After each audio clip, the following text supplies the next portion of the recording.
he knows all the spots. Oh, yeah. Okay, thanks. See what happens here. This is useless. There is, I think he tries to.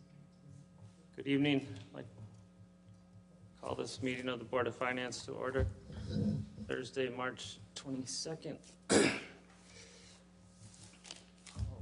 Finance Board members present, as well as Superintendent, Finance Director, and Deputy Finance Director.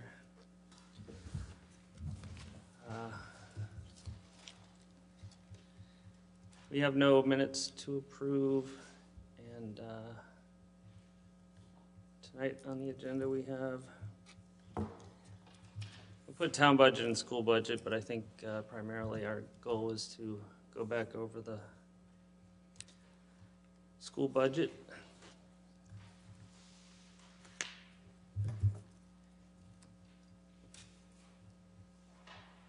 So that's where we are. I had sent out a couple of spreadsheets to try to just give everyone a sense of where we are with regard to the various budgets, and my at least calculations, I don't know that they're dead on, but probably in the ballpark of how that would impact the property tax. And as you can see, we still have some work to do. I had made a couple of assumptions. I think I had mentioned that I would use an assumption of an increase in health care costs, but it was kind of just a ballpark number. I think the healthcare PowerPoint kind of thing that Barbara sent out had some numbers anywhere from an increase of 400,000 up to about 1.2 or 3 million, and I had used 1.1 million, so I'm maybe a little on the higher end of that. But as you can see from there, that put our property tax increase at about 6%. So that causes all kinds of problems. So here we are, and I don't know where we want to. I think what we want to do is just touch base again and see. Go ahead. Well, one of the questions I would have from that is, has the school had the opportunity to look at this new cost, or new development, I should say, and have you come up with any suggestions to potentially offset that increase? We've got some potential strategies that Barbara can speak to better than I, but I think recognizing that we've got this significant increase in health costs and we've got the depletion of the fund balance that we talked about last time, which is concerning. And I think we have to recognize that in order to get that health fund balance healthy, doing that in 1 year is more than we can bite off. So I think we need kind of a multi-year, 2 to 3 year plan to get that done and build that up. So I don't know, if Barbara, if you want to speak to that or the ideas that we've been talking about. You could use this one here. Okay, thank you. So I just handed out to you a projection of the school fund balance availability. So that takes the fund balance as of June 30th, the 2.962 million, and assumes that we come out with no surplus or no deficit for fiscal year 18. And then this is proposing that we utilize $1 million of our current fund balance to fund the health fund. So what you'd see is we would have an estimated fund balance for June 30th, 18 of 1.962 million, or 3.3% of projected revenues. So further down on that sheet, you'll see, if if we were sticking to a 2.5% fund balance, we could go down to 1,469,000 in fund balance. 3% would give us 1,762,000, and you'll see 4%, would give us 2,350,000. So it would reduce the amount that we'd be able to provide in that fund balance. So I kind of just played with the numbers a little bit and said, okay, what could we live with? So that's part one of what we can live with. Here's part two, and how it affects the total combined fund balance for the town and the school if we do that. Excuse me, Barbara, Thank for you. 1 second. I know these are your calculations. Has the school committee been consulted on any of this at this point? No, and that's my Okay. caution is I plan on giving them this when we meet, but that won't be until next week. So if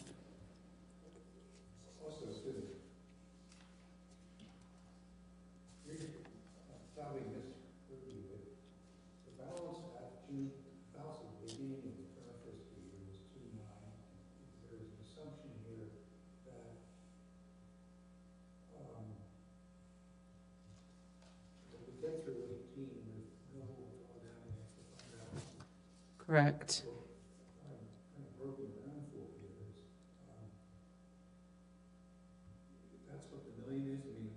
It would. Right, because we know right now, Jay, that even with a 12% premium increase, that's $1.8 million, and we're looking at potentially a 25 to 30% increase. So add another $1 million on top of that.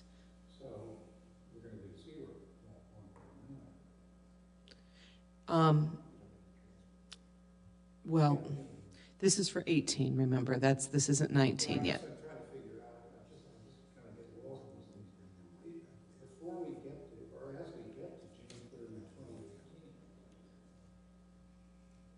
I'm not sure what you're looking at.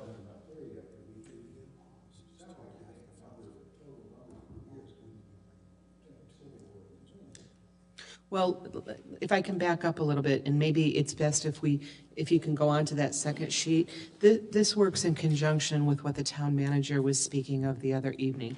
It's basically pre-funding. So in addition to, the town council has already voted $400,000 for the finance department.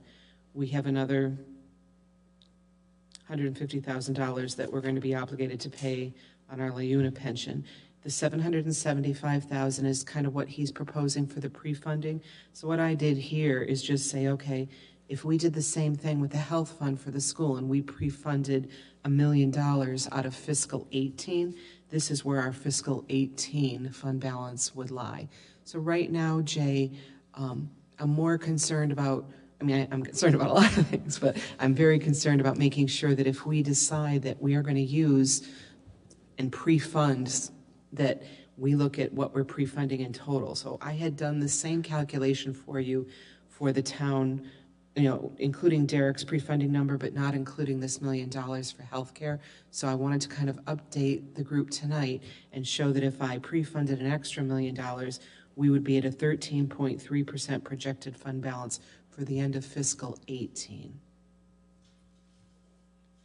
Barbara, on these calculations, I want to go back to the first page, which obviously correlates to the second, but I think it's very nice that you're projecting a use of the $1 million, but I think my opinion is because of these school costs becoming as dramatic as they are, certainly in 1 year, and that's, let's just say that's done in accordance of everything else being correct.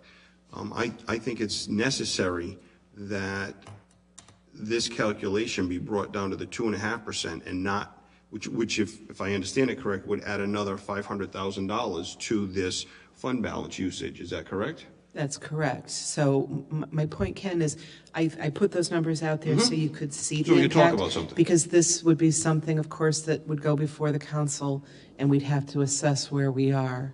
Well, But- it's nice to have a fund balance, but we always sit back and say, well, the fund balance is the rainy day fund. Well, I'm going to assume it's pouring right now insurance. So, since the school has a policy of 2.5 to 5, there is no discussion of going below the 2.5. I That's wouldn't want correct. that to happen. No. But getting to the 2.5 I think is something we need to consider. And then we move forward, like Mark just said, over a few years to build this back into play again. The reason, Ken, that I didn't go down that low is because I don't have a good projection yet for fiscal 18. As we get a little bit closer, and Jay came up with a good idea, I think, today that might work. Cindy and I talked about salary projection. But as we get a little bit closer, then I'd feel more comfortable doing more than $1 million. But at this point, until we see how 18 ends up, I think this is a reasonable approach. Wouldn't the school committee would they have to vote on this? Yes, they would. Before the town? So, yes, they so would. we could discuss whatever we would like to discuss Sure. tonight, and then obviously you could bring back to them Sure. what we think should happen financially. But I think, like I said before, I think this might be the year where I hate to say deplete it, but at least bring it down to the 2.5. Going back to your projection, Chuck, that was very helpful. And maybe you touched on this just a moment ago. Because I look at the salaries, for example, and I just want to make sure I understand your encumbrances. Is the encumbrance your projection? You know, I knew everybody was going to focus on that number, and Paula gave me a quick call about that same question today, and I said I should have deleted it. No, it's not. So the Munis system does a calculation of salary. So in other words, it says we pay Ken $30,000 a year, and so far we've gone through 50% of the payrolls. We're at payroll 14. It would have encumbered half of his salary and put it in there, but it's not 100% accurate. It doesn't work for people hired during the year. Because we don't use position control functionality for payroll and salaries and open positions, I don't want to count on that number as being accurate. But what I think we can do now, like I said, we were talking about this today, we've tried about 3 different ways to really get a good, hard, fast calculation for salary savings for 18. And right now, it's looking around 150,000, maybe 180,000. It won't be 880 from what we see. And we've done this like 3 different ways, and we're still coming up with roughly the same number.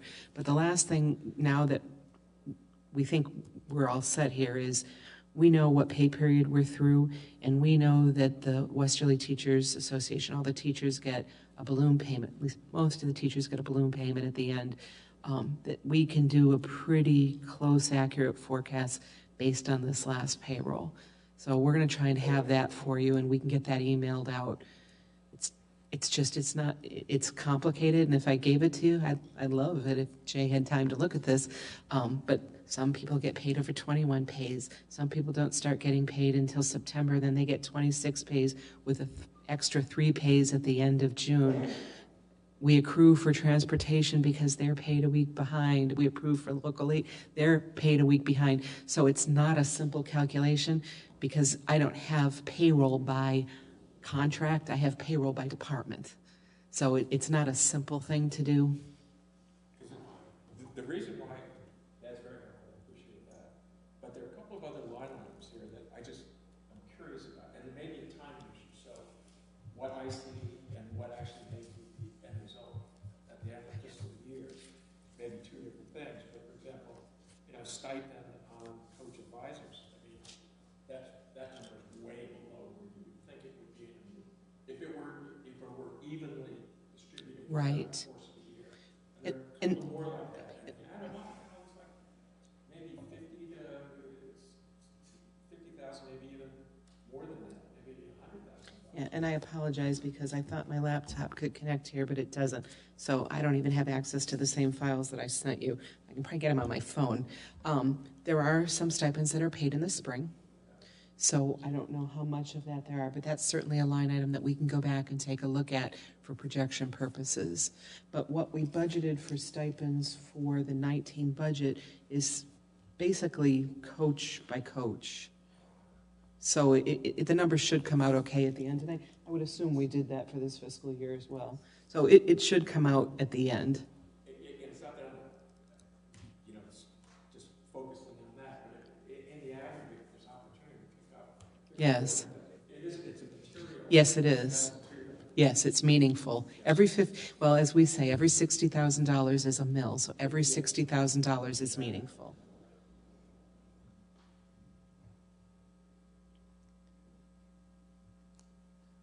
So as I mentioned, I provided those fund balance those projected fund balance numbers. You can play with it. If you want, I'll send you the spreadsheet. That's my conservative number right now. And again, as we get closer to finalizing this, we're going to have our arms much more tightly around what our final numbers are going to be for the year. You know, we're reconciling all the accounts. We're making sure that nothing is out of whack, that we're not going to have any large adjustments at year end.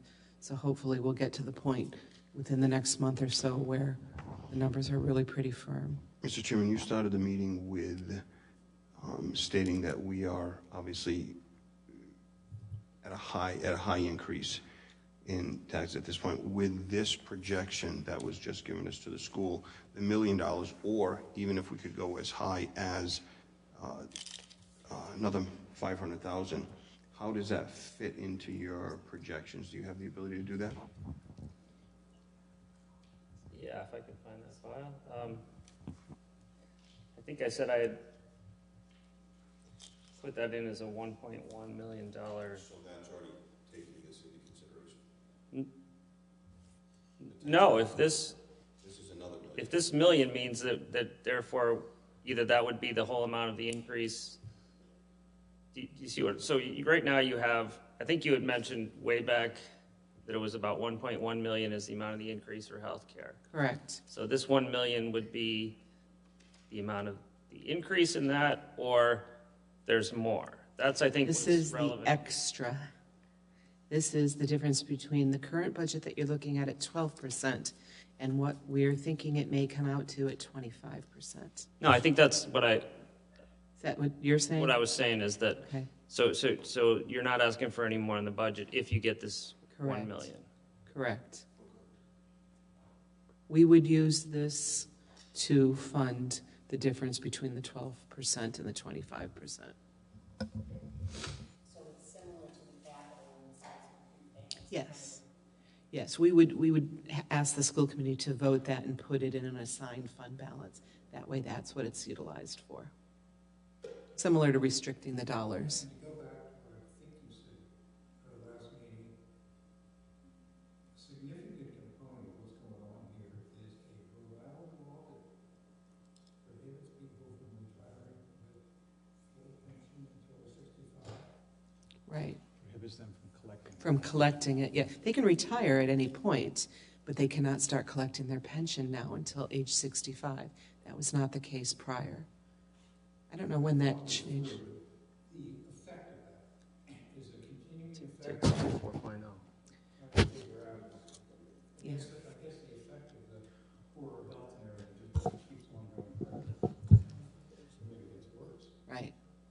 Right. It makes it such that, you know, if normally people, you know, if you had employees who retired at, say, you know, age 60, they don't retire with health care. So you weren't seeing the claims and you weren't seeing the expense associated with that. Now you raise that age to 65. There are employees, or many of them choose to stay because they can't afford to do health care on their own. So they choose to stay and work. I know this is not your remit, but when you get to be 65, you're entitled to Medicare, right? Yes. And these guys go on Medicare or not? Yes, they do then. But that means normally we may have paid only up to age 60, but now we're paying up through age 65. So our workforce is getting older. Yeah, People are I'm breaking trying it to down. figure out, I mean, one of the only good things when I got to be 65 was basically my health bills disappeared. Mm-hmm. Why wouldn't, so, I'm not sure I understand why.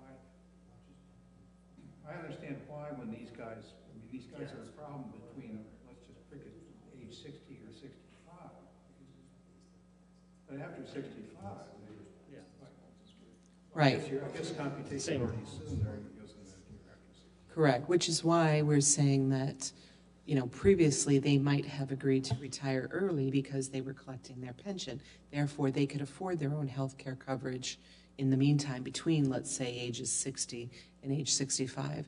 And now, if they can't collect their pension, they can't retire and have no money coming in and no health care. So it's kind of a double whammy, that law change. before you say, I can retire because I'm all good and I can afford to pay my own health care for a period of time up until Medicare kicks in.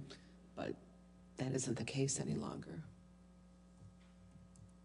Barbara, I have a question on this prepay, or the discussion around pre-funding. Sure. The receipt, if you will, is coming from prior year taxes. All this money is coming in from prior year taxes, which was in essence calculated taxes for both the school and the town. At this juncture, because of these additional costs, I'd like to have just a simple conversation of why are we not, I think we should be using all of those prior year taxes to be brought into this, whether it be pre-funding or however you want to discuss it, which I believe it's $1.4 million in total, if I remember correctly, and somebody would have to update me on that. I have those numbers. Okay, but since those were all those tax dollars were scheduled for school and town costs, and they were unpaid up until current date, I personally don't think, in the situation we're in, that we should be putting any of that money back into fund balance. We should be using it. It isn't a choice, Ken. No, I mean, it is a choice, but it's a choice to use it here where you need to fund items as opposed to, well, let's only use $775,000 of it. No, let's use $1.4 million of it, because that's what it was once calculated for. It wasn't calculated to go put into town savings. It was calculated to pay for school and town costs. I understand where you're coming from. But like I said, our fund balance, for our combined fund balance at the end of fiscal 17 was 9.1%. The investment community wants to see it at 15. It was a nice add to fund balance because it's going to help us long term, especially if we're looking to issue bonds for roads and sidewalk improvements, for a new elementary school. All of that helps us in terms of our rating and keeps those interest rates down. So it has a, I know, it's kind of a tough Barbara, nut to swallow. we're going to take it away from operations. We're going to take it away from capital when it's sitting right there. This board has to discuss what to cut. Because even with this addition of bringing it down to your 2.5%, we're still at a 4% increase. And that's just unrealistic. So if we're not using these funds, we only want to save them for future, then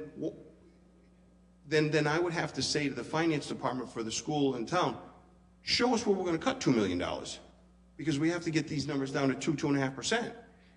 We can deliberate on it for days and only hurt you if you don't come at this with, tell us what we can do to bring it down. I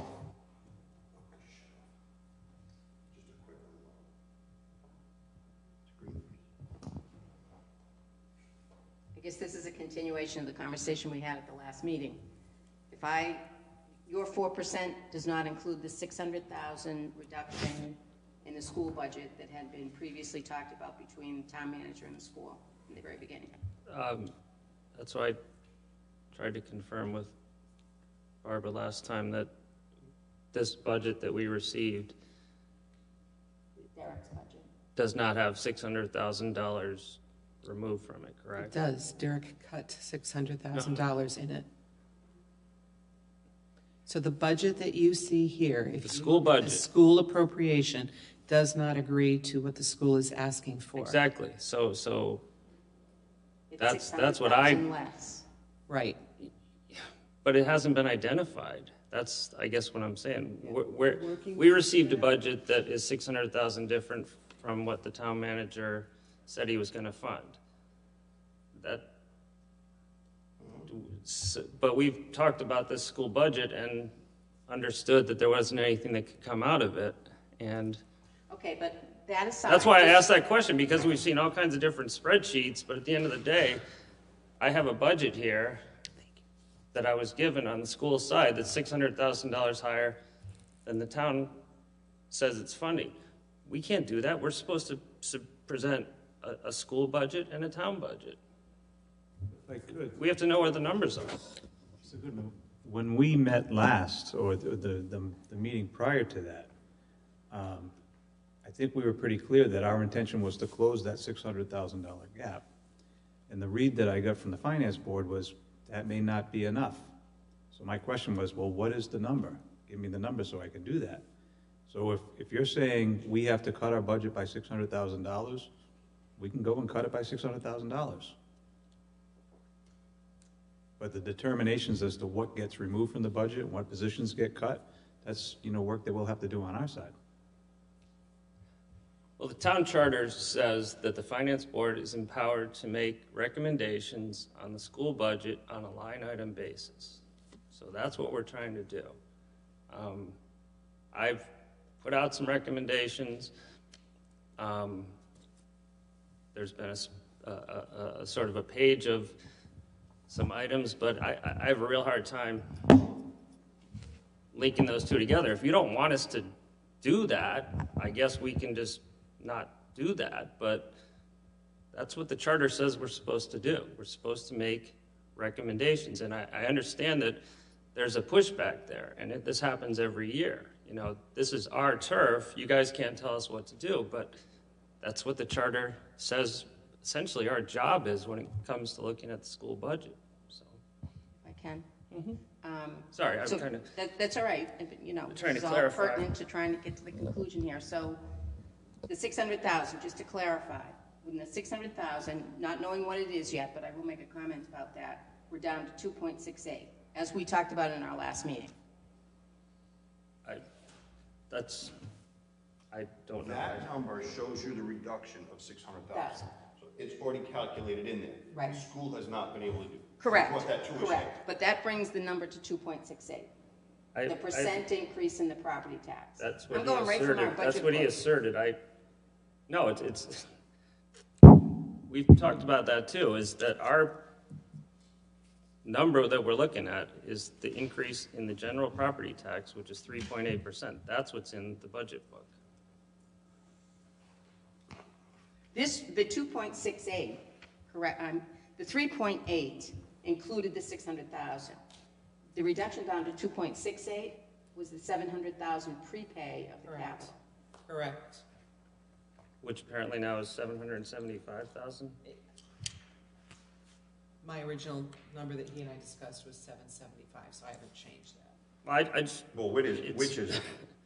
it's whatever it is, but I gotta walk downstairs and grab my, I tried to log on to the laptop, I thought I'd have it tonight, but I don't. Okay, so again, we have a couple little things that we do need to resolve as far as what the number is. So I think number one is what is the number we're trying to get to? So 2.68 with the one unknown of is it 200 or 700 or 775 on capital. Let's say that brings it down to 2.6. I'm just making that number up because I can't do that math in my head. What are we looking for the number to be? And again, I'll just restate, and again, not on the committee's behalf, but on my behalf. This extraordinary pouring rain situation is a difficult one to deal with. It looks like we will deal with some of it by prepaying out of some accounts. There is some amount of justification to say this is a town problem. I mean, I realize it's, on the school side, but I mean, it is a town problem that maybe leaving 2.6 as the tax increase is appropriate. Again, I'm not saying it is or it isn't. I'm just saying that that is one course we could take, or we can take the course that we really want that tax number to be 2%, and whatever that resulting decrease is, that we're additionally looking for that, which I think is where we left the school conversation of, well, tell me what the number is. Right now, 2.68 includes a $600,000 decrease, which I believe at our last meeting with the school committee, there was 360 or 70,000 of that identified, of the 600. It was on a double-sided, which I don't happen to have with me, but that actually corresponded to line items in the budget. So I know that much at least, assuming that that is still valid. You're right, that number has gone down just a little bit because of some other things that we have found while we fine-tune the budget. But yes, you are absolutely right with what you recall. So again, I'm not sure, sort of, if you're just basically saying that. I'm using data to say this is where we are, because I keep hearing 4%. I'm trying to square it with the budget book we have and the discussions that we've had that have gotten us up to that it's 2.68 at this point. Do we all agree? If we don't agree on that, then we got to... The problem is you won't agree yet because this is prepay. And until you get council authorization to prepay, no, you have to add all those costs back into that number. That's where Jay's at with We have two things for sure. One is there's a $775,000, which, by the way, we're talking about basically spending fund balance, no matter how you describe it. Now we're talking about potentially having the school district kick in $1 million of fund balance. Okay, to fully fund a school budget at depending on what we're talking about, a 4 or a 5% increase in a district that has declining enrollments and that has had surpluses for the last 2 years for which we have data. I think we need to look at a bunch of things about that, and one of the things that we've talked about is, are we prepared to recommend fully funding a bunch of new positions? I think all those things are relevant to, you know, someone from the outside looking in saying, we're using all this fund balance? I thought we just got our credit rating knocked a couple years ago, which we did. So I think,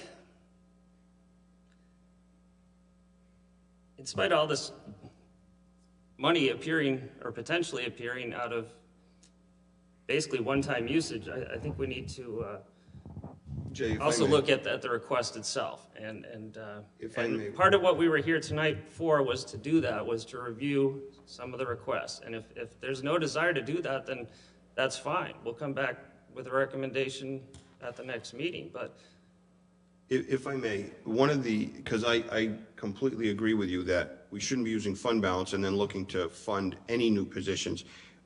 But hopefully you could help me out with this, if not tonight, then very soon. The new positions that you had discussed in your budget, the total dollar value of additional money in your budget for those new positions. It's about 788 or something, wasn't it? Oh, good number. $788,000. That includes salaries and benefits that go along with that. Yes. Okay, so right there is a number that we don't have to take out of fund balance to cover if we make a recommendation that we don't fund them. That's not an insignificant number. Yeah, but part of that was actual headcount, and part of that was contracted services, though, correct? Correct. So, Let's get the discretion. Yeah. No, Yeah. contract services was an additional 145,800. The RBTs were not included in the 78, No, 788? no, Okay. that's what's. Okay, go over that again, Barbara, please. New positions. New positions, 788,212. Plus, Plus, let's see here, 3 contracted registered behavioral technicians. That's 145,800. Which is all on this sheet, just so you know. It's double-sided that we Right. got previously. But I again, would try to make clear that because these are new positions, does not mean that I would not prioritize these over existing positions. So if we have a budget set, you know, it's not a matter of cutting these positions. It's me having to cut X number of positions to close that gap. I'm looking for a dollar value. I understand from that, if I suggested a dollar value equal to the sum of these, I fully understand that you may need to do certain things with positions to get to that number. I have no problem with that. That's not my goal. I'm looking for the dollar value associated with it. Gotcha. Try to understand something here. Am I correct that one of the things you said was, well, we really are not in a position to explain how we get rid of $600,000 because you guys never said that was really the number? I mean, is that, I'm not saying that combative, but is that kind of true? That was Derek's number. I'm not sure I'm understanding your Well, question, I though, mean, Jay. So I submitted a budget to the town manager. I received a phone call from him. He said, Mark, I gotta cut you by $600,000 from where you are currently. So my intention was to close that gap to $600,000 and then come before the finance board and make clear, why we're making the request that we are. And that's where we are. But, as I said, in the meeting previous to the last one, it seemed like, well, closing that gap isn't gonna be satisfactory, so I feel like I'm standing in quicksand here. I don't know where I'm supposed to be. Well, no, I kind of understand that, because a way of looking at this is that we say, okay, 600 doesn't do it. Pick a number, 900 does it. There is a way of looking at it. It says, okay, you guys have got to get rid of $900,000, but you and the school committee, that's what you come back and tell us how you're going to do it. We're not going to get down in the weeds and explain to you how to run a school district. So we could come up with a number. Of course, And we would take that number under advisement. well, quite frankly, because for the last several years, at least the last 2 years that I've been chair, we've followed, this is how we do it. We go through the entire budget with the school committee, we make recommendations on a line item basis, we come back with that number. And in We're not defense- going to do that anymore? Fine. In defense of what Jay's saying, in my previous years here, we also have gone through line. And the reason for that is because when I first started here, we didn't do line, we just did a number. And the outcry, the public outcry, not necessarily true, but the public outcry is, you're taking away from the kids. You got to stop taking away from the kids. So the board, when I was on it, looked at, okay, let's not take away from the kids. Let's look at something else first. Well, in the numbers you just mentioned, we could make the recommendation. Well, our recommendation is to cut their budget by this $900,000 in recognition that those positions may not be necessary. It's a simple statement of that nature, with a complete understanding that, with all due respect, the superintendent knows what he needs, and he might say, okay, I need this position versus that position because of what is happening at the school. And I know he has the power to do that, and I respect that. But that's why the board in previous years has always taken it up line by line, if you will, because of the public outcry that you're taking away from the kids. And that was never the intention. But if we've gone through this process year after year, and you've vetted the budget line by line by line, there are no real changes to the budget this year other than these additional positions. So I don't see what the rationale would be to go through and do it again. You've already done it. It's the same budget as last year, except with some new asks that have been made perfectly clear. And I guess this is why I kind of asked at the last meeting, is this really a productive meeting to have with this group? Because I think this is kind of, we're at a little bit of loggerheads, it seems to me, that we don't want to go into any further detail with regard to the new positions. We can make a recommendation on our own. I guess we were looking for some kind of feedback. Have you reconsidered anything? Is there any, again, I think at least a couple of us have a fair amount of resistance to the idea of adding new positions to a district that is, by most accounts, very well funded and is not going to have more students next year. It's going to have less. So those, I think, are fair questions. If we feel that we're underserved, that's a discussion we can have. But there's a lot of competition this year. I mean, what happens if the town council comes back and says, we're not going to do that? What happens if the school committee comes back and says, we don't want to go into our fund balance? Then what? Is there, so we have to have some kind of idea of where there's any place to if you just want us to come up with a number, then I think, fine, we can do that. We'll come up with a number, but, you know, even with regard to the 788, have we said there's, you know, this one is an absolute must-have. We talked about 2 positions that we think were possibly legally required, as opposed to others that, you know, there's some that go to, we really got to have this one. This one would be nice to have. Okay, we've never had any of that discussion. If you want to say we're going to keep that on the school committee side, fine. I mean, save us. We sit and have 3 meetings with the school committee and the school district. Is that productive? I don't know. If we're just going to come up with a number and try to make our budget work and stay out of your business, that's fine. But I think there's some value to having the district and the school committee defend its budget and have us push and prod and say, well, we're not sure you need this, okay? And if you want to say that's not your territory, then I think ultimately we're wasting a lot of evenings going through this. It's not your territory. Okay, then I think we should, if we have anything further to say about the school committee, the school budget, we should go through it. Otherwise, I think we should just meet on Tuesday and come up with our finalized recommendation.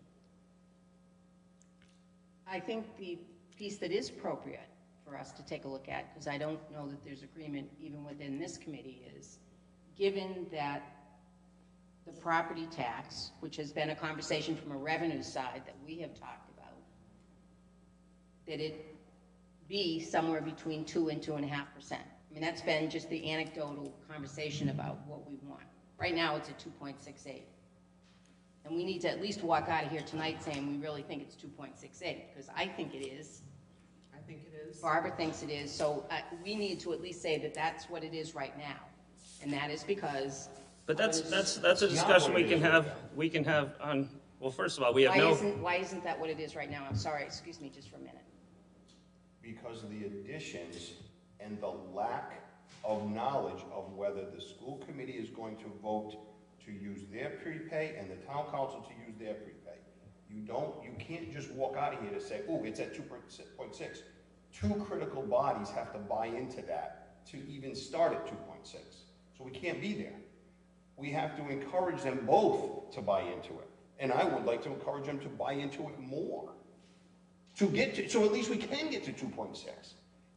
So I don't want those groups to think, oh, we're already at 2.6. No. They have to have significant actions so we can start there. Okay, and we know that budgeting is an iterative process of getting more information, fine-tuning. Right now, unfortunately, we have a fine-tuning of a very large issue, which is the health insurance.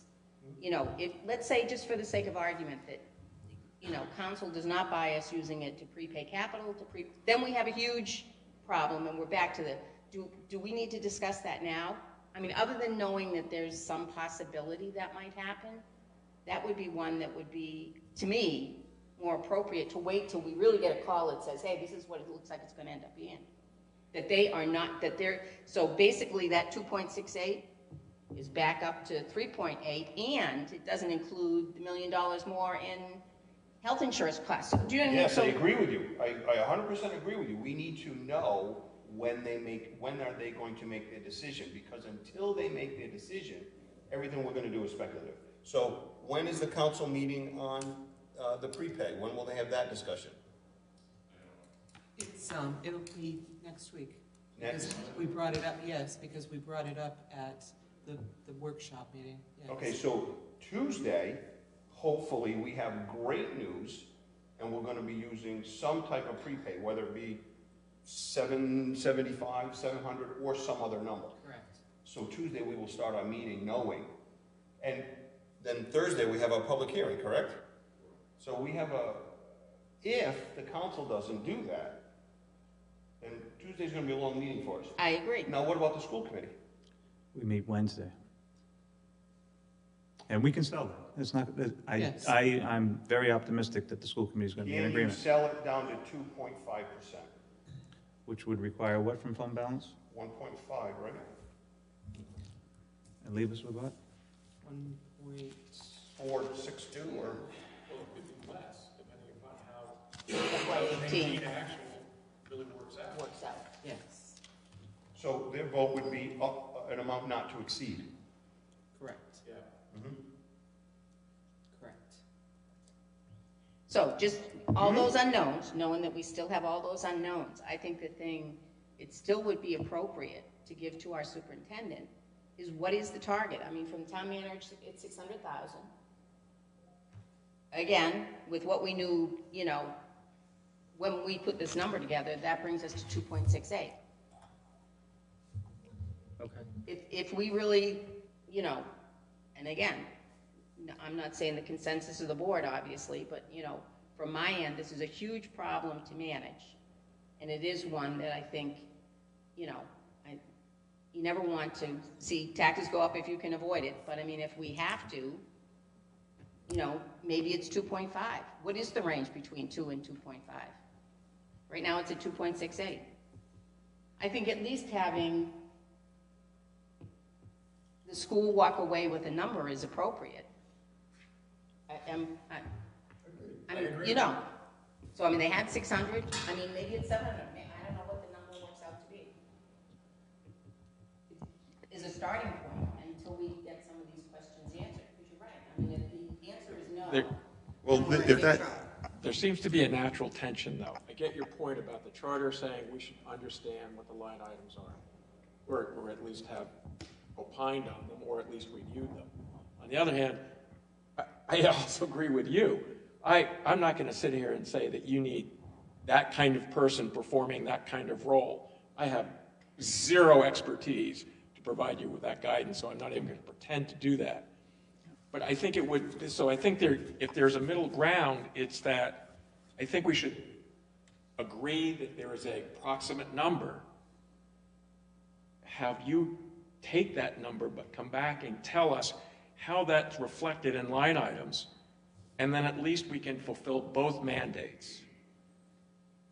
And I'm comfortable with that as a process, but I think it's like an algorithm.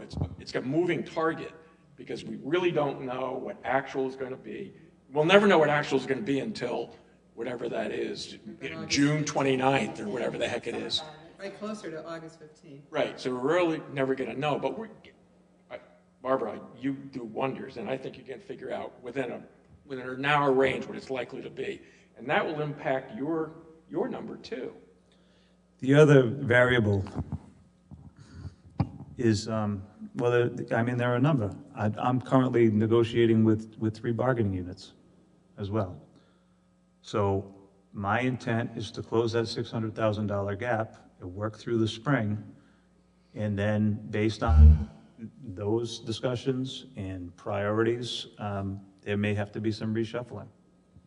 So again, if we're going to cut positions, they're not necessarily going to be the ones that were presented to you folks last month. and I completely understand that. I find myself, as a member of this board, at I don't want to use the term disadvantage, but I found it to be very odd and uncomforting that that the town manager set a number to cut you. That to me made no sense whatsoever, because I would have never given you $600,000. I would have given you $934,000 to cut. That's me. That's why I believe it should always be left up to the board, not the manager, to call. I would prefer to have a budget that's out of balance, as we have had in years past, and bring it into balance, than to pick a number and try to start a conversation that may or may not even exist. So you're thinking 600,000, I'm thinking 900,000, and we haven't even had a conversation around that yet. But now, not only 900,000, but I'm also thinking $1.5 million, because you got to cover that too. Yeah. So that's where I want to start this conversation. But along exactly the same lines as Steve's saying, I don't have a problem giving him 900,000.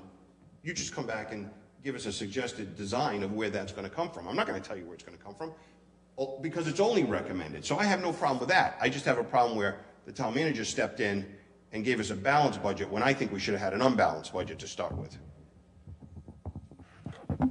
Okay, so what number would you give him? $900,000. Because Because of the funding of the new positions for declining enrollment, not these positions, let's say, new positions, the cost of new positions, declining enrollment in the financial situation that they're currently sitting in. That was caused on their own part.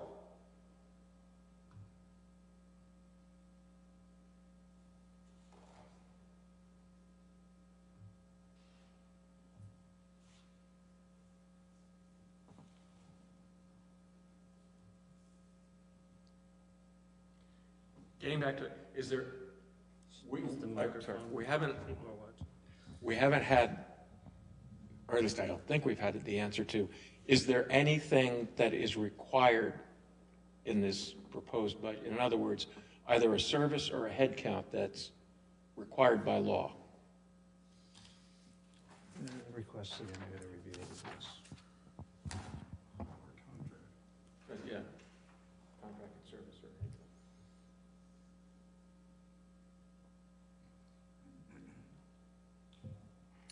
The special ed positions that service students on IEPs, could we argue that some of that might be accomplished by other means, and spreading our people thinner, perhaps? So, no, there are not positions here that are required by law. But I will tell you, there are a number of positions in the district that are not required by law.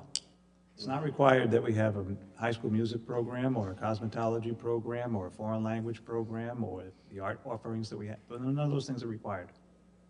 So I have to make some choices. Would any of those new positions impact the ability to deliver any of your existing programs or services? The primary thrust of these behavioral positions is to better meet the social emotional learning needs of our kids and avoid costly out-of-district placements. By having these positions in place, and positions like these, we have been able to bring kids back from out-of-district placement, and we're trying to avoid sending them out further. Can I guarantee that that's going to happen? No, I can't. But you brought up the music program. I'm just trying to understand how that is related to these positions. I brought that up in reference to the fact that it's not mandated. We have many positions in the district that are not mandated by law. So if we're going to apply that standard to this list, I could apply that throughout the district. Do you have any other questions? I've got a question. I mean, as Paula says, this is an iterative process. There is no correct answer. I don't think. There's no arithmetically correct answer. And so as an iterative process, it seems to me that the school department and the Board of and the Finance Department, they all understand that we got a serious financial problem. We can't do everything we need to do. Now, I don't really care whether we tell the superintendent to look for 900,000 or whether we ask him to look for 600,000. What I care is, and I think we can assume that mature people can do this, we've got to get this budget down as much as we possibly can. And if he comes in and he says, okay, the best I can possibly do is 550, we'll deal with it. If he says the best I can possibly do is 600 or 750, we'll deal with that. I guess I thought that's what we were doing when there was a number, and I said here's another number, Apparently so. and we. There's nothing wrong with his 600,000. But I'll say there's nothing wrong with 900,000. But I'm not stuck to my guns on it. I agree with you and Paul wholeheartedly. You have to give the professional to come back to us and say, this is the best I can do, period, done. This is what our community needs for school funding. I have no problem with that, but let's give them a number to shoot for.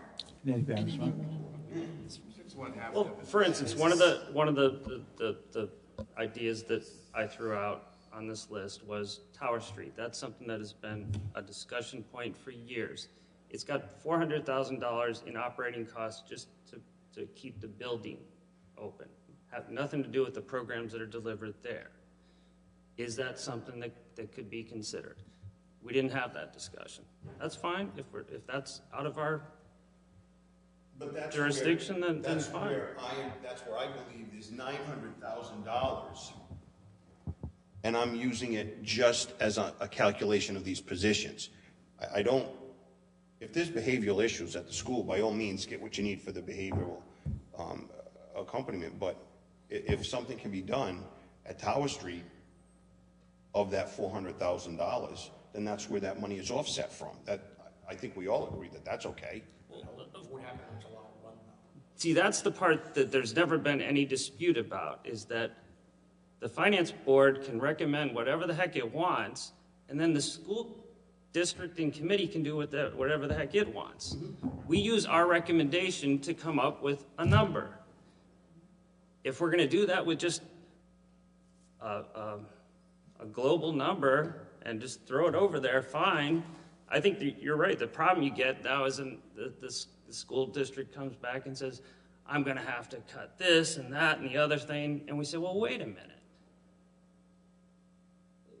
Let's go through the lines and see why that necessarily is the case. And so I don't know kind of where we're at this point. It seems like there's this, but that's, I guess the rationale is behind this is to maybe try to help each other get to a number that's in the middle or something. But that's, for whatever reason, that's just kind of not happening. So, Well, I guess the question is this. What number does the board want to come on consensus with to give the superintendent to do his due diligence with for next Tuesday? We have to have it back by our meeting next Tuesday. So, As an alternative, can we say, provide guidance rather than a number? No more than, but no less than? And then that gives the superintendent the flexibility to try and figure out within that no more than, no less than, a sense. so then if that's the case, we know the no less than is 600,000. Right. I mean, for my I'm perfectly happy to use 900 for this purpose. So if we said no more than 900, no less than 600, reasonable? To give him at least a guide. So I'm not allowed to cut more than 9? Is that what we're saying? No, if you can.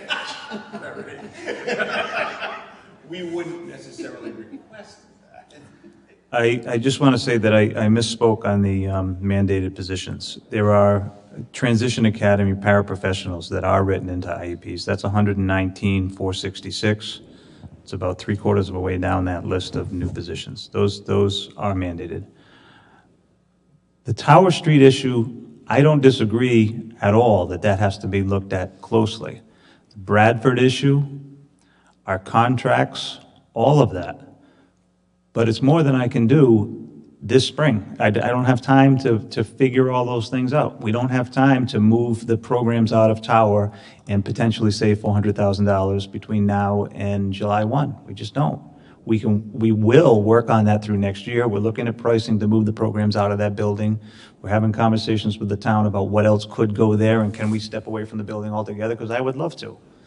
But it's not something I can... Historical situations that happen to be sitting in your lap today, where Jay comes from, where I come from. Oh, and they will be addressed. This has been discussed for years and there's been no movement on it. But there's no way in heck we're going to do it by September 1 and, July 1. And if I could just make a follow-on to that, again, from the capital perspective, one of the things that, Jay, I think that, and again, I'm a newbie, so I know you guys have been through this before and have made perhaps these recommendations, like, Tower Street, what to do with it. Should it really be something that is managed under the school? What happens to that building? All of that is something that I think under a comprehensive capital plan as well, you can make recommendations. Now, obviously, we're just advising, we don't have any authority to do anything, but I think that you could make a compelling argument for saying that school costs, are what they are right now, and one way to address looking at ways to reduce it is to look at some of these potential, kind of legacy buildings that are, they're kind of used, but, are they really part of the educational, core of what should be done? Maybe not. But it does, I think as the superintendent has said, I mean, these are big projects that take some amount of really quite a few eyes looking at them to determine what is the right thing to do. How do you move forward with it? How do you move programs if you got to move programs? What do you do with the bill? You know, those are all big projects that need to be accomplished. And that is a recommendation that I think we could make out of this committee that says it doesn't affect the budget for 2019. It isn't something that's going to start July 1st. But if we're going to have any ability to be able to control and manage our costs going forward, these are the kind of issues that need to be dealt with. Well, you're absolutely correct. And this is where Jay and I come from. This building's been closed now for Almost 10 years. almost 10 years.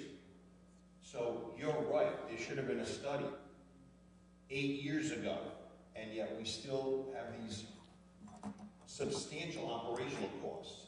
So I agree with you 100%. Let's look at what these legacy buildings are going to do and how much they cost. Do we keep them going? Do we rip them down? What do we do? Yes. 8 years of funding, and now we're in a situation where, oh my God, look where we are financially. Yeah, I agree with you. Well, and you know, so let's go back to our worst case scenario. We can't use any of the fund balance for the things we've, you know, identified. Now it's even more of a crisis that not only do you not have enough money to fund the budget for the educational needs, but you're spending money on things that potentially aren't even really in the path of, you know, what needs to be managed by the school department. So let's use that as a way to say this should have been done. It wasn't for a variety of reasons. Doesn't really matter at this point. What matters is what we decide now.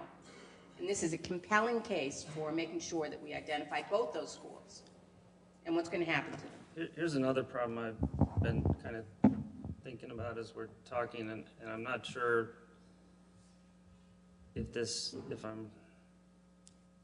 but if we fund $1 million out of fund balance this year, that healthcare cost is not going away. It's going to be there next year as a beginning, and it's going to go higher. The problem is we haven't paid it out of local property tax this year, but we're going to have to next year. So that's $1 million right there that the school district has to find, or we have to fund, without looking at anything else. Can we comment on that, though, Jay? Sure. But we are looking at other alternatives there, too. I mean, where we're talking about, you know, changing the plan, potentially moving people to the high deductible plan. I mean, increasing the wellness program isn't going to help you right away. It'll help you long term. But there are some things that we can do to get that health care number down. It gives you a year to do it, but I think it's important that we understand on this side that they're finding a way to plug the gap for a year, but school spending has gone up. And next year, there's no more increases in state funding. I think that's one of the reasons that any hard decisions haven't been made for a number of years. They were getting an extra $600,000 every year. So that was the way that we could keep local property taxes from being 4% every year, and yet the school was able to kind of do whatever it wanted to. And that's why potentially I think one of the recommendations I would certainly make is not only do we need a multi-year capital plan, and I know this is part of what Derek and Barbara have worked on, is looking at a multi-year financial plan that says, hey, yeah, we're doing this year, but we have no way to anticipate or expect that those costs are going to go down in the short term. Hopefully nothing else comes out and jumps in front of us, but you know, just dealing with this one is big enough to deal with, but it's going to be a multi-year problem and a multi-year resolution. And in Ken and my defense, we have actually made recommendations out of the finance board on multiple occasions for things like this. Why don't we plan ahead? Why don't we do, you know, and the problem is finance board recommendations frequently run into there's a lot of other things we're trying to do here at the same time. So while I understand that, we have to understand without a real groundswell of support for that, it's going to kind of keep incrementally moving along as it does. And it's gotten better. It's gotten better. There used to be, if I remember the name of the committee, I guess it was a Plan B committee, and what it was the chairman of the finance board sat with the superintendent and the finance department and the town manager to let the finance board chairman know how the budget was working in the year that it was working in, and to understand what they were coming up against. I don't know if that committee still meets. I don't think it does. That was a great committee. You couldn't sugarcoat anything at that point in time.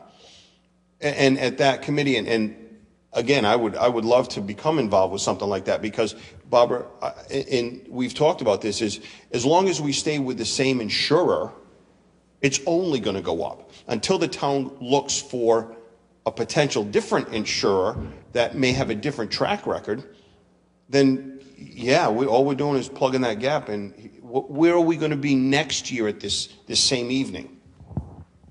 So I agree with you on having these long-term plans and encouraging the council and a new town manager, and certainly I'm sure the superintendent would welcome that conversation as well, moving forward into this budget once it gets adopted. And the only thing I would alter, because I agree with what you're saying, is rather than encourage, and again, I realize we're just advisory in nature, but if we can come up with a solid rationale that says, hey, historical, we know this has happened, but now here's what we're confronted with. Use these opportunities when you do have a budget buster in there to say, now we have to do something. Shame on us for not figuring out how to do it, but, things get in the way. Projects more immediate and more current get worked on. But now is the time to do some of these, because if we don't, we're just going to be in worse problems from year to year to year.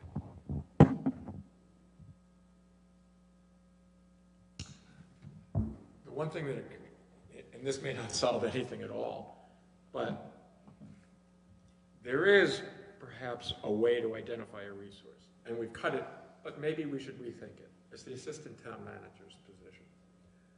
And it occurred to me that after we had that discussion. Well, I don't want to, go ahead. And you can dismiss it, that's okay. I'm not going to. No, that's not where I was going to go, so go ahead. After we had that discussion, I thought, and I agreed with cutting it at the time, don't get me wrong. But what occurred to me was maybe tasking an assistant town manager with actually being the long-range planning officer, and assigned with the responsibility of working both with the town as well as with the school to address all of these issues and come up with and be that resource that makes that decision or comes up with a plan with regard to Tower Street, that comes up with a plan with regard to Bradford, comes up with a plan with regard to health. And the reason why I would say managerially, organizationally, it has to be at the town manager level is because that person is going to be expected to get input from all of the division heads, including the superintendent's office. And so therefore he can't be that person, he or she cannot be in the planning department, because that doesn't give them enough power to demand results. So keeping it at that level puts that person at the same level as all of the people expected to provide input.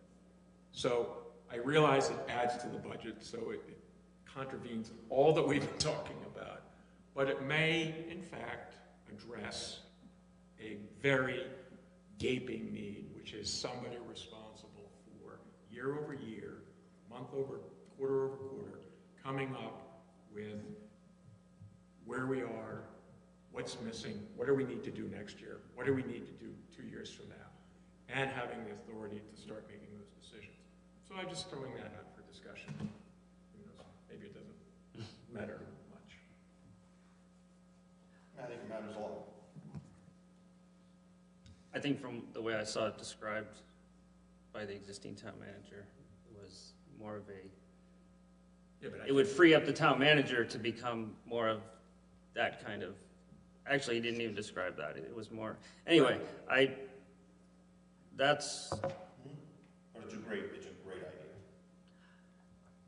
I think in a way it's dangerous to get too many committees doing too many things and making recommendations that nothing ever happens with. I agree, so it's good to,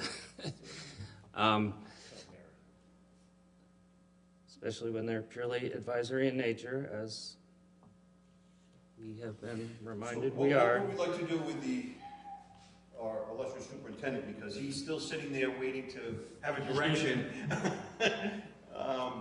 And I think we should really give him a solid direction this evening so he can help us out with our situation. I think we ought to ask the superintendent to complete the process of coming up with the absolute sparest budget he can, because he is just as aware as we are in this conversation, there's no extra money around. And if he wants to kind of a target 900. And that's a motion, correct? Well, yes. And then I'll second that. I think John might prefer that you make the motion a bit more formal. So that would be in support of the 934,000. It's the unallocated, isn't it? Is it really the unallocated? You're talking about use of fund balance? No. Where did you come up with the 7.8? It's the sum of 934. the new position in contractual services. It's the unallocated. So 934,000. No, just 900,000 is fine. Okay. I'm good with that. Then, so the motion is just, I hear, the motion is that we ask the superintendent, his colleagues, to reduce the school department's proposed budget by as much as is reasonably possible, taking into account the needs of the community, with an objective of a reduction of not less than $900,000. thank you. Second. Discussion. Could I discuss for a second? Could I ask the rationale behind the $300,000 increase? Or is this just a number that we're... My rationale would be, I never agreed to the $600,000. So that you'd have to ask the town manager where he came up with the $600,000, because this mathematically, the $900,000 mathematically calculates to positions.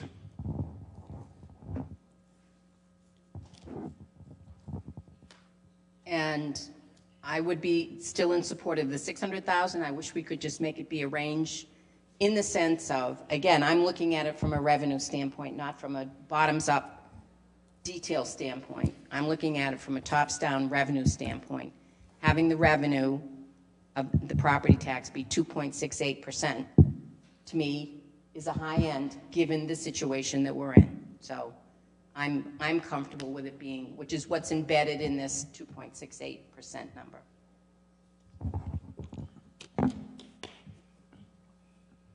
Would the motion be subject to confirmation that the fund with regard to the, Yeah. Use of current year fund balance? I mean, if that doesn't happen, we're in. right, then it doesn't really matter. But I mean, I think it's conditioned on.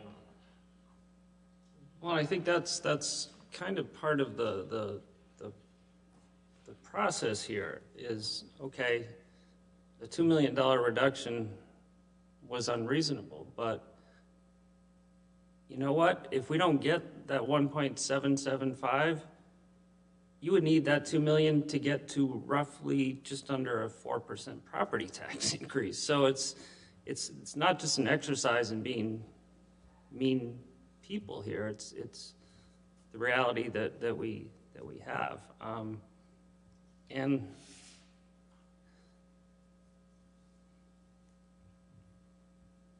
so I would support this number. I think the fact is, if conditions change, we'll have to, no matter what we recommend, if all those things change, the town council is the one that gets it next, and they will have to, it's a long drawn-out process, this whole budget procedure, a lot of it done with incomplete information. So if I may, the 900,000 is in addition to the second discussion that the school committee needs to have of using at least $1 million of their fund balance, if not potentially $1.5 million, up to $1.5 million. Are we in agreement on that? Okay, thank you.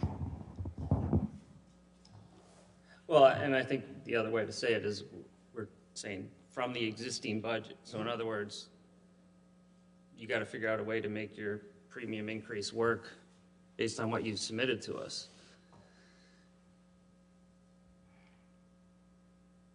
Anyone else? All those in favor? Aye. Aye. Opposed? None. Motion carries. Unanimous.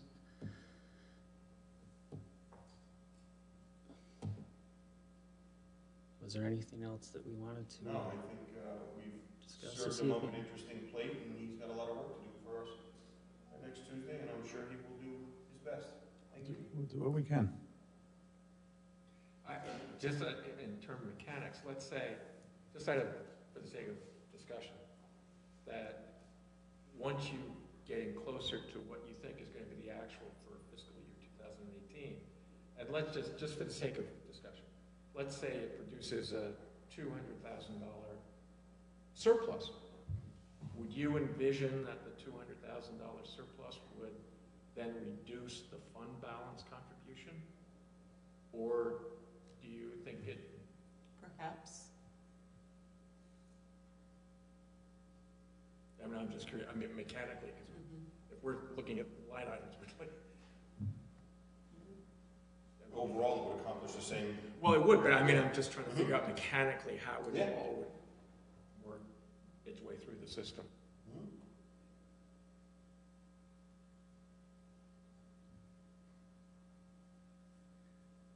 Okay. Are we set with the superintendent? Yeah, Thank you anyone for else coming. has? Okay, thank you. You set with me? Well, Jay, in all seriousness, until we hear what the town council is going to do, what they're going to buy into, I mean, we can spend as many minutes on this as you want tonight, but we really need to understand what, once we understand, and Barbara, I would certainly think we need to have a conversation, and I don't know if the finance board can be invited, I don't know if the chairman would even support this, but if you're gonna pre-fund 775, I would use the pre-fund on all those previous tax dollars, or at least a substantial increase in tax dollars, rather than taking that and pumping into a savings account. Those tax dollars which you pay for previous year budgets, previous year school, previous year town, not to say, hey, let's just take some tax money and put it into a savings account. I don't think that that's right for that money to be spent that way, or saved that way, if you will. I understand what you're saying with the agencies and how they want to look at your percentages, but this is previous year taxes that all came at us this year. So, again, I won't speak on behalf of the council. I think that's something that would have to be addressed with the council, quite frankly.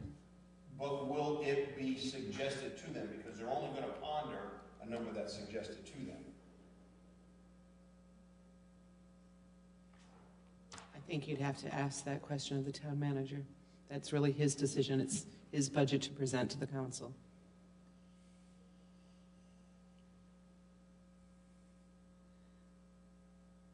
Yeah, I think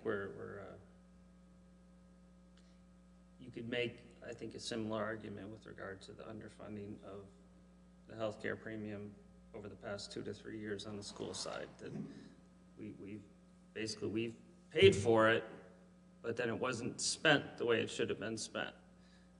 From that argument, every penny of that should go directly to that.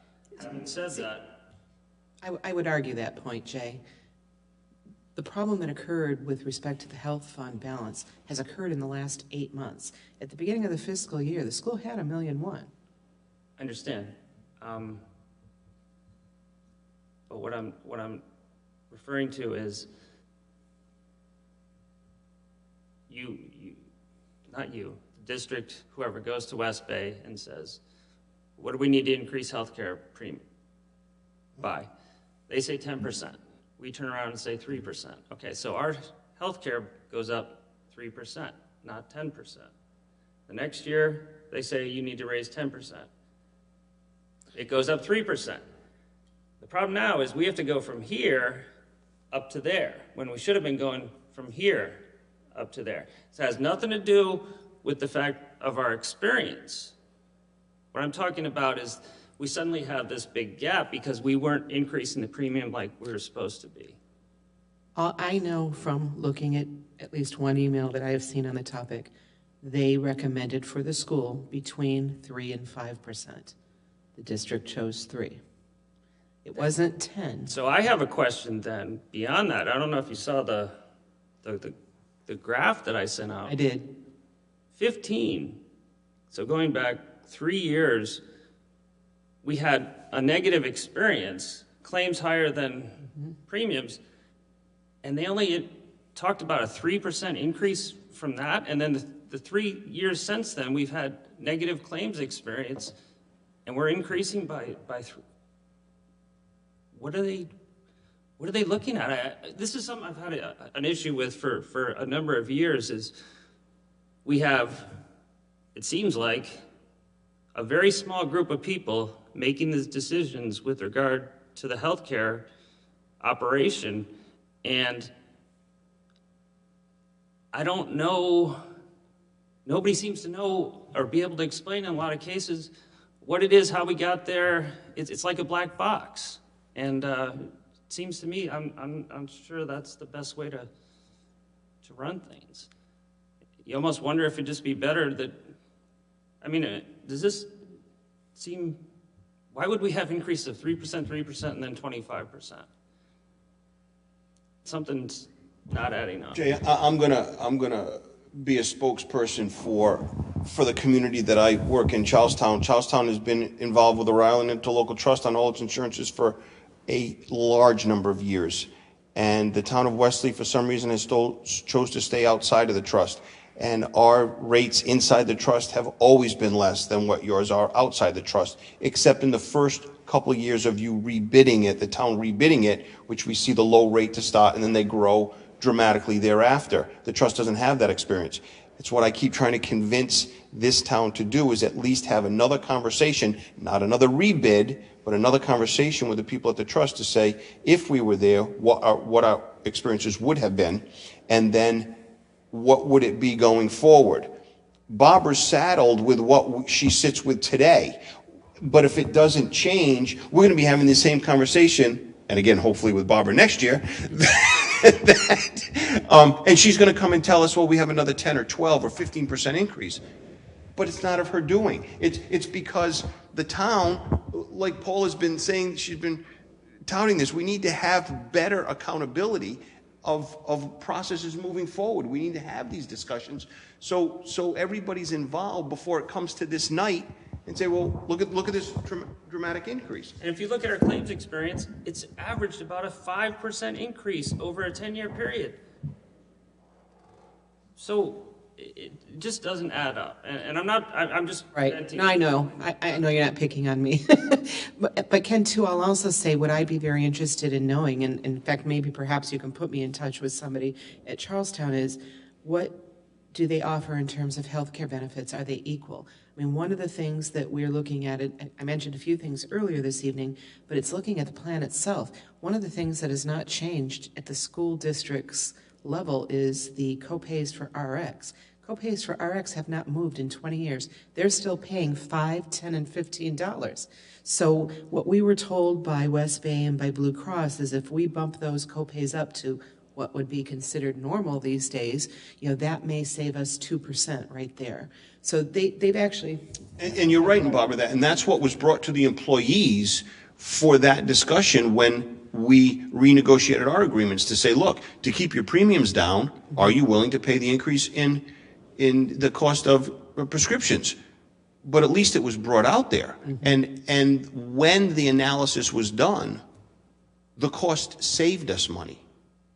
Even with having to pay more for prescriptions. But are we going in that direction? Who's driving the car at that point in time? And right now, the employees are driving the car against the taxpayer when they are themselves. They want the benefit, so they're going to have to, just like Paul keeps pointing out, they're going to have to pay the tax increase because of it. Can I ask, same general, but a little different direction here. What do we actually, I know we have a public hearing, but is there a document that we produce? Yes. And that goes No, to... other than just the budget. And is there any, Yes, text that goes behind that? yes. Okay. So, Can I get a copy of like last year's or something? since we Just to won't have a whole lot of time between Tuesday and Thursday, I will probably at least have some portion of it already put together, some sort of a draft without the specific numbers. But yeah, I'll be happy to send you last year's. Again, it's a recapping of everything we're recommending, and then at the end we throw in all our recommendations for what would make great changes that Right. seem to be the same recommendations each year. But having again, said that, right. that doesn't mean they're not good ideas. But Yeah. yes, that's. I mean, so short-term, and, short-term, which is, this is the budget year we're in, here's the recommendations based on that. And then there's the longer term that would address issues, such as plan design, and because those, again, are multi-year implementations to make them happen, so. Yes.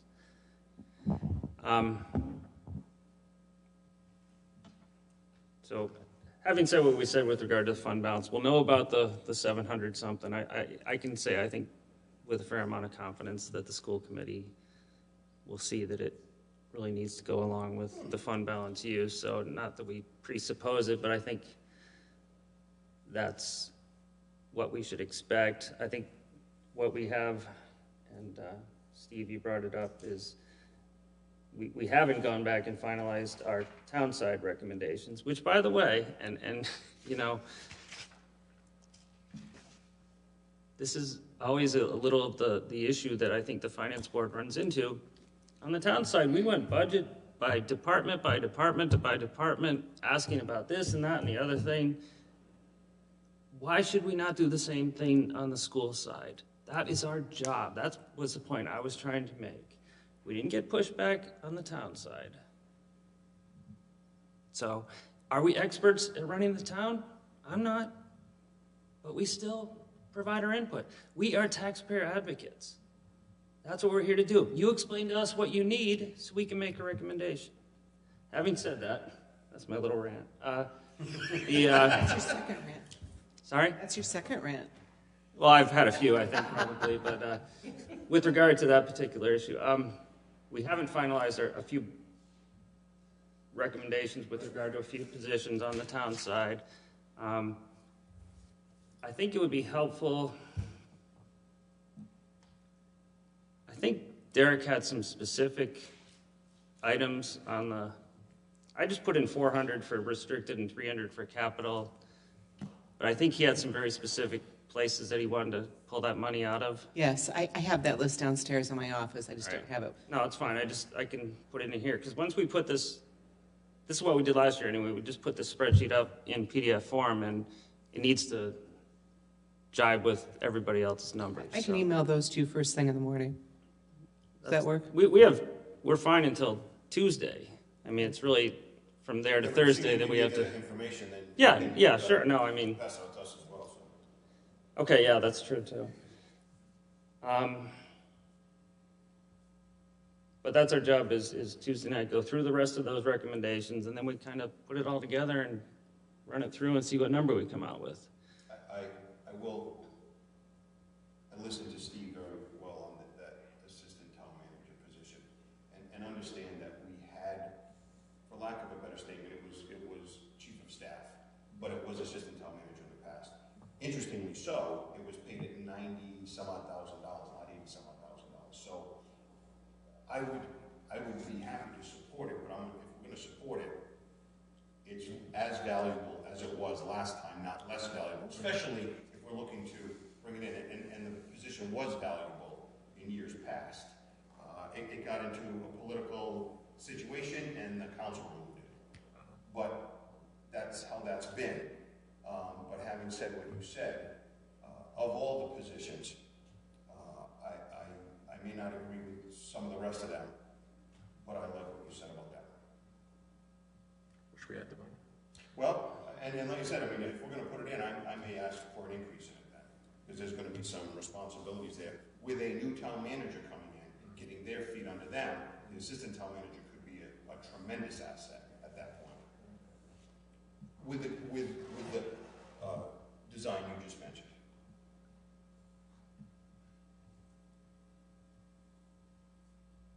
Yeah, we've got a lot of moving parts, so I won't say where we are right now, but But with that said, with the reduction of other new ones, or the removal of other new ones, there's value there.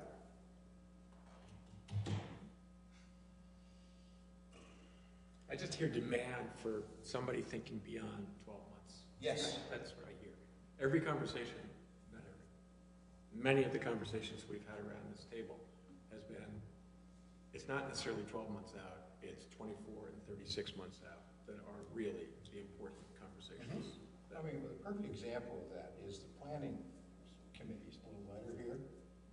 It's the planning committee. The planning committee recommends that there be a plan.